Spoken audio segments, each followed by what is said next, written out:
বন্ধুরা, আজকে আমি আপনাদের জন্য এনেছি আরেকটি চমৎকার ধাঁধা।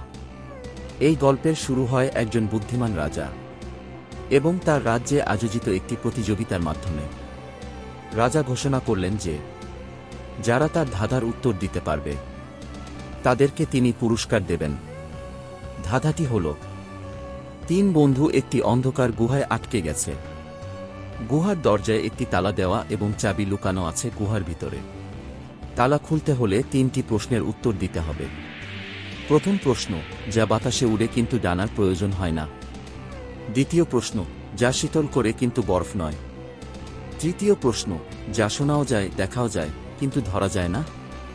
বন্ধুরা, এই ধাঁধার উত্তর কি? নিচে কমেন্ট করে জানাও।